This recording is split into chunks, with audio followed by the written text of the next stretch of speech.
त्वमादिदेवः पुरुषा पुराणः त्वमस्य विश्वस्य परं निधानं वेत्तासि वेद्यं च परं च धाम त्वया ततं विश्वमनन्तरूप वायु यमः ऋवाणः शशाङ्कः प्रजापतिस्त्वं प्रपितामहश्च नमो नमस्तेस्तु सहस्रकृत्वा पुनश्च भूयोऽपि नमो नमस्ते पुनश्च भूयोऽपि नमो नमस्ते। भगवद गीता को समझने के लिए हमें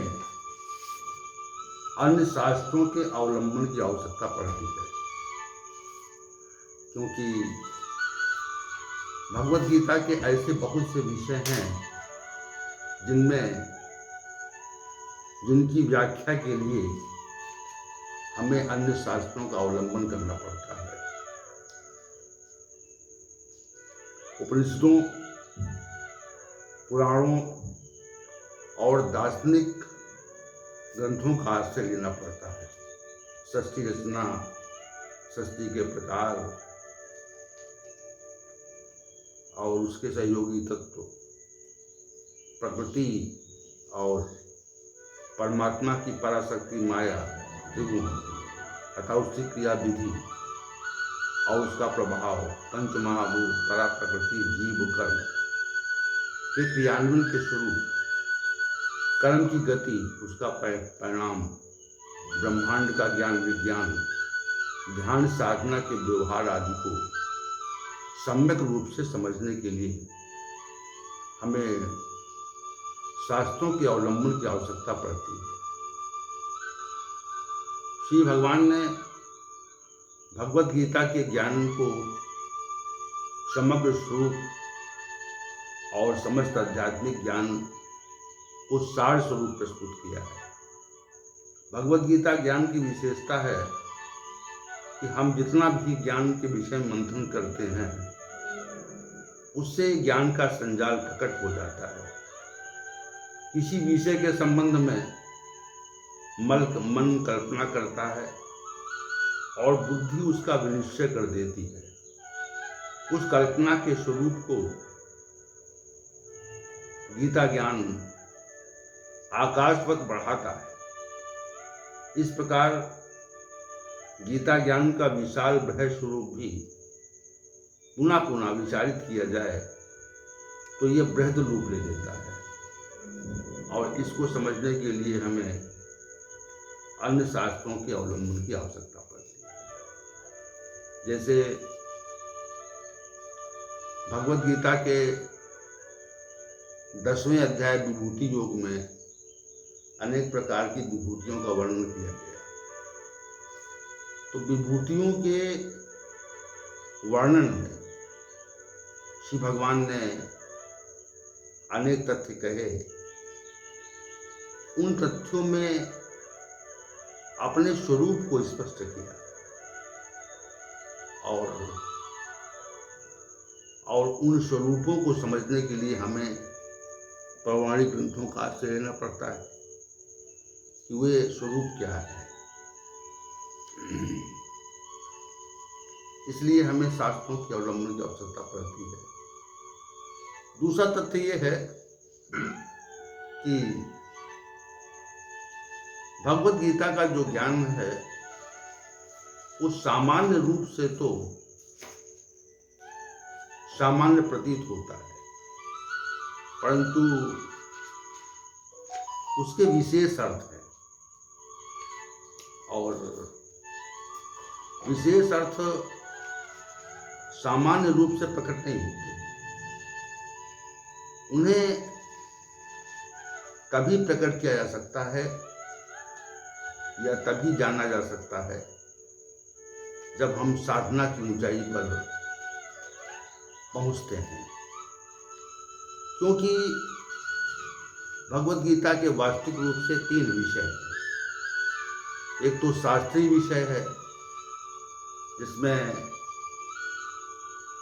शास्त्रों में वर्णित तथ्यों को श्री भगवान ने वर्णित किया है, जैसे अन्य लोगों का वर्णन अन्य ऐसे तथ्य हैं जो शास्त्रों में वर्णित हैं। दूसरा विषय सैद्धांतिक है, इसमें सिद्धांत की स्थापना की गई है। और तीसरा विषय जो है वो प्रयोगात्मक है। तो प्रयोगात्मक जो विषय है उसके लिए हमें ये प्रयास करना पड़ता है कि इस प्रयोगात्मक विषय को अपने जीवन में कैसे उतारें।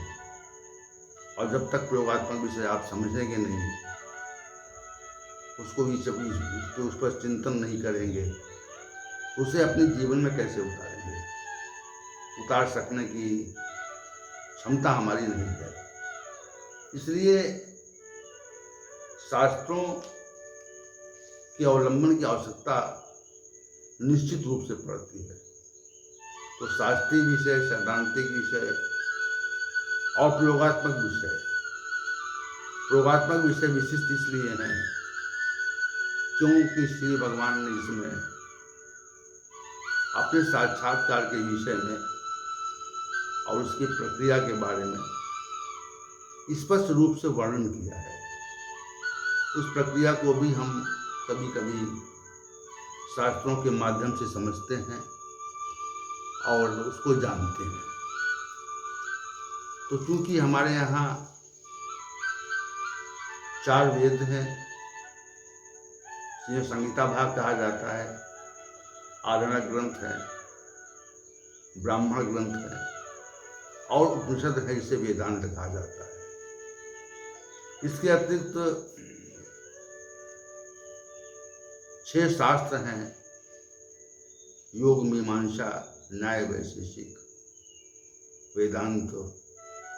ये 6 शास्त्र हमारे यहाँ कहे गए हैं जो भारतीय दर्शन का प्रतिरूप है या पर्याय है। इसके अतिरिक्त 18 पुराण हैं जो भगवान वेदव्यास के द्वारा रचित हैं। और महाभारत जैसा महाकाव्य, इसमें 1 लाख श्लोक हैं और जिसका अंश ही भगवद गीता है। और अनेक प्रकार की स्मृतियां भी हैं जो महर्षियों द्वारा लिखी गई है। तो इस समस्त वैदिक वांग्मय को और पौराणिक वांग्मय को जब हम समझते हैं तो भगवद गीता का अर्थ और स्पष्ट होता जाता है। इस प्रकार हमें भगवद गीता को समझने के लिए शास्त्रों के अवलंबन की आवश्यकता पड़ती है।